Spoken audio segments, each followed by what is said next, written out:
Graça, paz e alegria. Na porção de hoje, recomendada para a leitura da Bíblia em um ano, no plano sequencial, Marcos do capítulo 4 ao capítulo 7, Jesus segue agindo e falando por parábolas.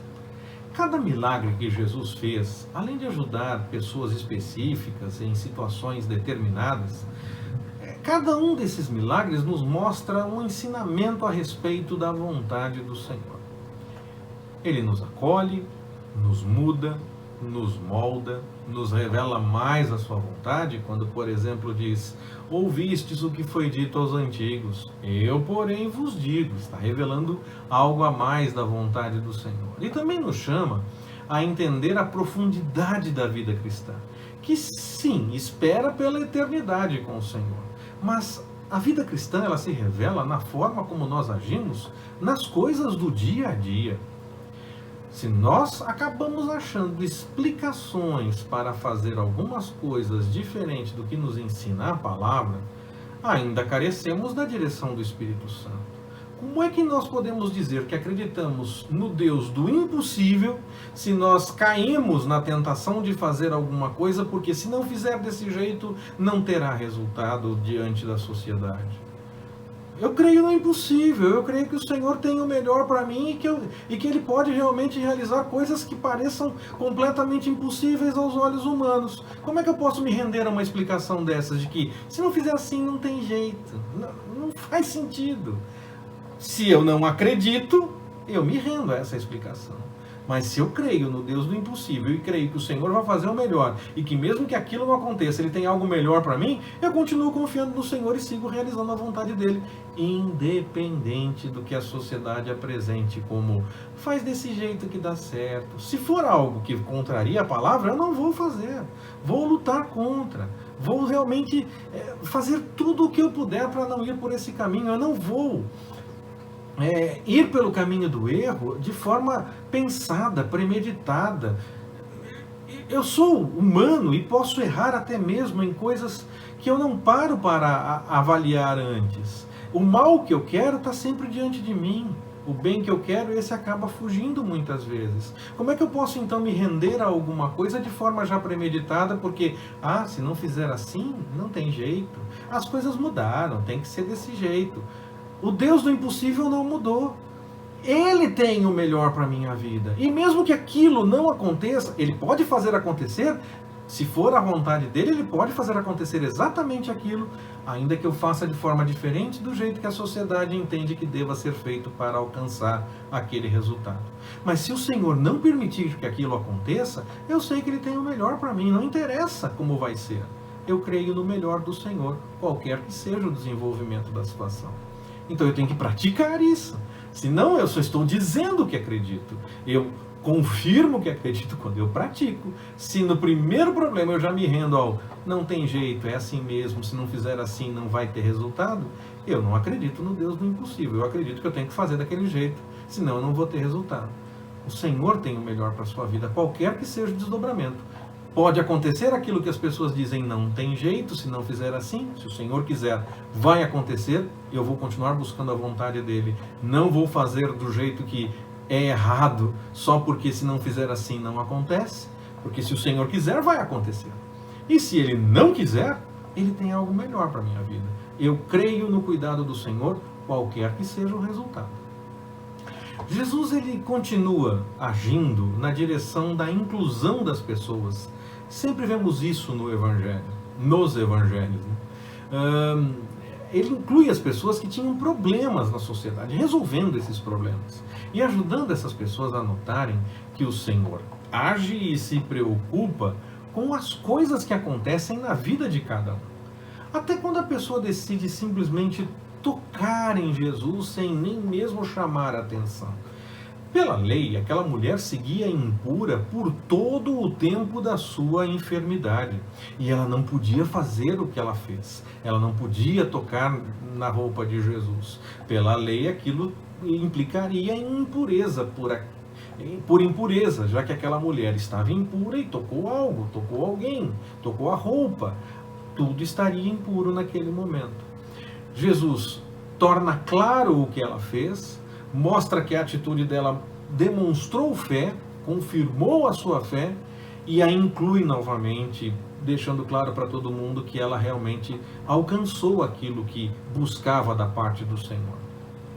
Além da questão meramente física e de saúde, Jesus agiu realmente contrariando o que parecia normal. E ele agiu no meio de tudo isso. Ele fez algo para que a situação fosse alterada. E as coisas acontecem, as coisas se ajustam. Até mesmo diante da morte, nós lemos nos evangelhos que as coisas se ajustam quando Jesus está agindo. Na multiplicação de pães e peixes, Jesus mostra a sua preocupação com o físico das pessoas. Na teoria, não havia nada a ser feito, bastava cada um ir procurar o que comer por conta própria. Mas mesmo assim, Jesus se antecipa a essa necessidade física das pessoas e o milagre acontece.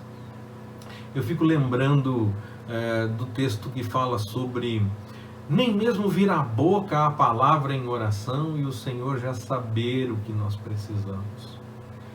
Mas que em Atos dos Apóstolos, quando é usado um exemplo para Pedro, para que ele não considerasse impuro o que o Senhor purificou, preparando Pedro para o que aconteceria logo em seguida, para que ele pudesse entender o que estaria por acontecer, que era a descida do Espírito Santo aos gentios, que muita gente acredita que ali naquele texto de Atos dos Apóstolos é que foi liberado comer o que se quiser comer. É nesta passagem de Marcos que nós vemos Jesus dizendo que o que se come não contamina. A lei, sim, tinha regras bem claras a respeito do que comer e do que não comer. E se comesse algo que não era para comer, estava contaminado. Então Jesus, ao dizer que o que se come não contamina, contrariou a lei, certo? Não vejo assim.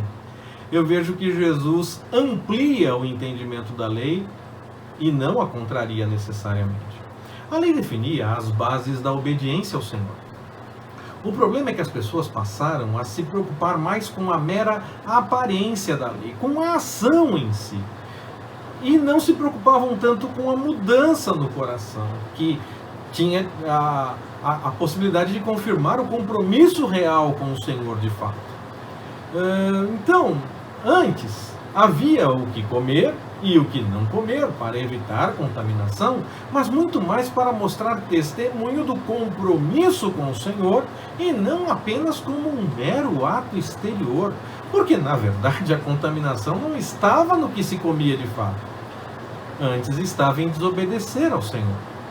Jesus confirma isso na passagem que nós temos como recomendação de leitura para o dia de hoje, lá, Marcos do capítulo 4 ao capítulo 7. Então,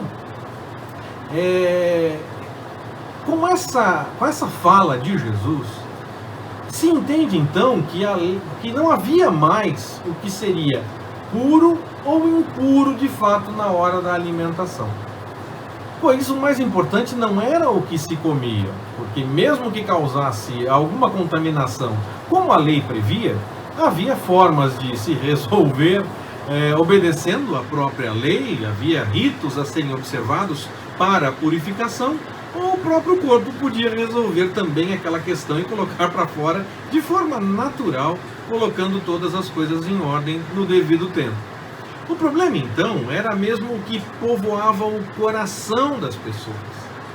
Isso sim é muito mais preocupante, porque isso mostra o verdadeiro compromisso com a vontade do Senhor, para além das regras que aparecem e que sim, podem confirmar essa busca pela vontade do Senhor, mas quando são mera repetição, não mostra compromisso, mostra apenas ação repetitiva. O Senhor chama muito mais a uma obediência de fato à sua vontade e não apenas a mera repetição de ações. Eu não vou falar muito a respeito, mas eu recomendo ler e reler algumas vezes e meditar a respeito do exemplo da mulher cirofenícia. Mesmo com a negativa do seu pedido e até com Jesus falando algo que poderia ser considerado uma afronta, ela seguiu acreditando no cuidado do Senhor. Quantas vezes, por muito menos, as pessoas se ofendem e perdem o que poderiam alcançar caso mantivessem a sua busca pelas coisas do Senhor. Para encerrar no dia de hoje, nesta mensagem, eu gostaria de comentar a respeito das parábolas. No momento desses ensinamentos através de parábolas, Jesus se preocupa com a visão do reino de Deus. Ele quer falar daquilo que as pessoas precisam saber e até mesmo entender. Só que muitas vezes as pessoas ouviam, mas não entendiam, porque era profetizado que Jesus falasse dessa forma, através de parábolas, e que muitos ouvissem, mas não entendessem, e que aqueles que realmente deveriam entender seriam capazes de entender o que Jesus estava falando. A palavra continua sendo pregada em todos os tipos de corações. Como na parábola do semeador, a semente era jogada em todos os tipos de solos. Para que o crescimento realmente aconteça, no caso da semente, fazendo a comparação com o entendimento das coisas do reino de Deus, para que essa semente das coisas do Senhor cresça no nosso coração, o coração precisa realmente estar propenso a atender e a aceitar a vontade do Pai, a discernir a direção do Espírito Santo e ir por esse caminho. O convite é para todos, para que se preparem e vivam de fato a vida abundante proposta pelo Senhor, lá no Evangelho de João, capítulo 10, versículo 10. Mas o Senhor não invade os corações. Ele bate na porta.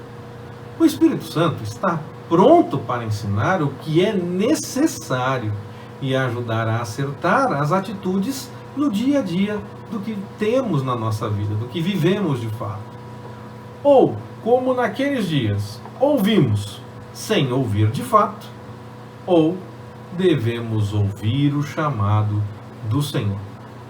Que Ele nos abençoe. Forte abraço, até mais, permitindo o Senhor.